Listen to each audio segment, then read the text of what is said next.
की economic growth में startups ने, एंटरप्रेन्योर्स ने एक बहुत इंपॉर्टेंट रोल निभाया है इंडिया की इकोनॉमी को वाइब्रेंसी देने में, यूथ को जॉब्स देने में। एंड मूविंग फॉरवर्ड ऑल्सो हमारे देश की इकोनॉमी को स्टार्टअप्स की ज़रूरत है, यंग एंटरप्रेन्योर्स की ज़रूरत है।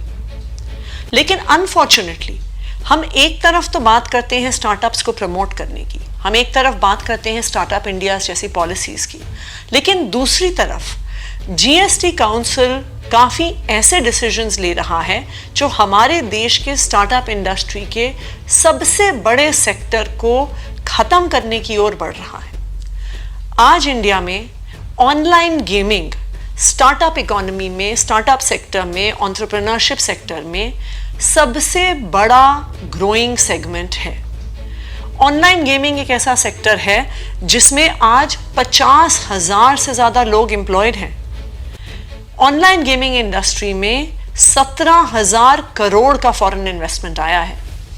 ऑनलाइन गेमिंग की जो इंडस्ट्री है उसमें इतनी ग्रोथ हुई है कि पूरे देश में 40 करोड़ से ज़्यादा लोग हैं जो छोटी छोटी ऑनलाइन गेम्स, कोई लूडो खेलता है, कोई कैरम खेलता है, कोई चेस खेलता है, as a form of entertainment उसको यूज़ करते हैं। ऑनलाइन गेमिंग को एक sunrise sector Indian startup sector का माना जाता है। लेकिन जीएसटी काउंसिल ने रिसेंटली डिसीजन लिया अपनी 50th काउंसिल मीटिंग में, 51st काउंसिल मीटिंग में उसको रेटिफाई किया और ऑनलाइन गेमिंग सेक्टर पर 28% जीएसटी लगा दिया। ये हाईएस्ट टैक्स ब्रैकेट है जीएसटी में। दिल्ली ने इसका विरोध भी किया। दिल्ली ने इसका विरोध इसलिए किया क्योंकि ऑनलाइन गेमिंग कोई लग्जरी सेक्टर नहीं है। ये बेटिंग, गैम्बलिंग, हॉर्स रेसिंग की तरह नहीं है जो एक सर्टन रिच लोग ही, बहुत ही रईस लोग ही उस सेक्टर में इन्वॉल्व होते हैं।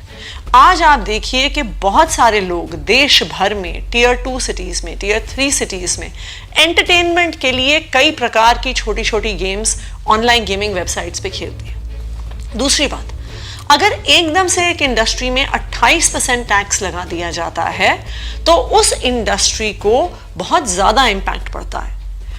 अगर जो लीगल ऑनलाइन गेमिंग इंडस्ट्री है उसको हम इतना ज़्यादा टैक्स करेंगे और वो इंडस्ट्री उससे ख़त्म हो जाती है, बहुत सारे स्टार्टअप्स बंद हो जाते हैं। So we are also opening ourselves out to the illegal online betting and gambling industry. लेकिन फिर भी जीएसटी काउंसिल ने ये डिसीजन लिया। अच्छी बात यह थी कि जीएसटी काउंसिल ने यह भी डिसीजन लिया कि हम 6 महीने के अंदर अंदर 28% के टैक्स को रिव्यू करेंगे।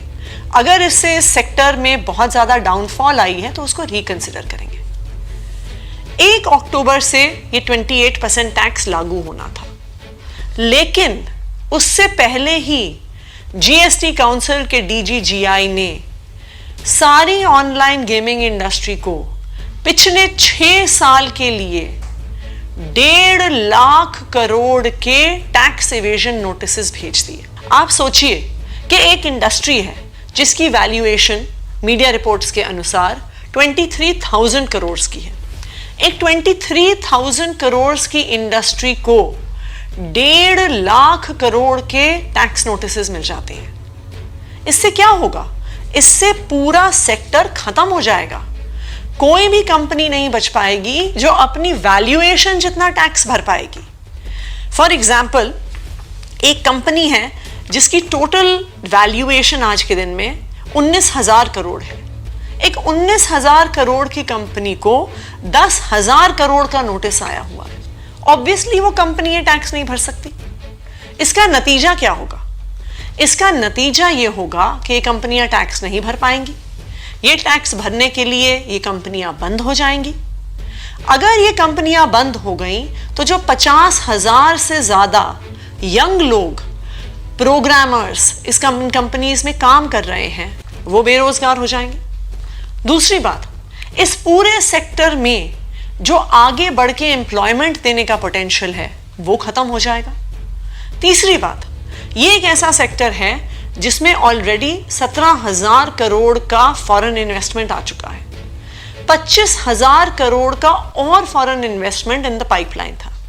लेकिन जब इतना अनस्टेबल टैक्स एनवायरनमेंट है, जब इतना अनस्टेबल इन्वेस्टमेंट एनवायरनमेंट है, तो कौन सा फॉरेन इन्वेस्टर इन कंपनीज में इन्वेस्ट करना चाहेगा?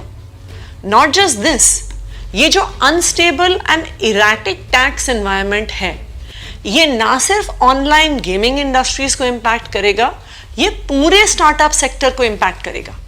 अगर मैं फॉरेन इन्वेस्टर हूं तो मुझे क्या लगेगा कि अगर मैंने इंडिया में किसी स्टार्टअप में इन्वेस्ट कर दिया, उसमें कुछ साल की ग्रोथ हो गई, ऑल ऑफ अ सडन 5 साल पुराने टैक्सेस लगा दिए जाएंगे, उन कंपनी से इतना पैसा मांग लिया जाएगा और मेरा सारा इन्वेस्टमेंट डूब जाएगा।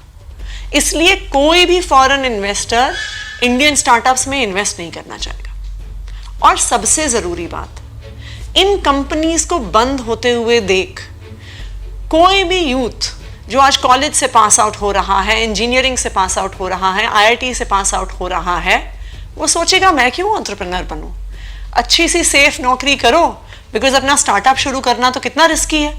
ग्रोथ होने के बावजूद अगर हमारे देश में इतना बड़ा टैक्स लग जाए तो हमारा स्टार्टअप तो सारा खत्म हो जाएगा। अगर हमारे देश का यूथ स्टार्टअप्स करने से डरने लग जाएगा तो हमारे देश का अगला फ्लिपकार्ट कहां से आएगा, हमारा अगला पेटीएम कहां से आएगा, हमारा अगला जोमैटो कहां से आएगा, हमारा अगला ओयो कहां से आएगा, हमारा अगला भारत पे कहां से आएगा। इसलिए ये बहुत जरूरी है कि इस तरह के नोटिसेस को जो ऑनलाइन गेमिंग इंडस्ट्री को खत्म करना चाहते हैं, इनको विड्रॉ किया जाए। आज जीएसटी काउंसिल की मीटिंग है और इस मुद्दे को मैं जीएसटी काउंसिल की मीटिंग में जरूर उठाऊंगी कि ऑनलाइन गेमिंग इंडस्ट्री को हमारे ये टैक्स नोटिसेस खत्म कर देंगे और इन नोटिसेस को विड्रॉ करना जरूरी है।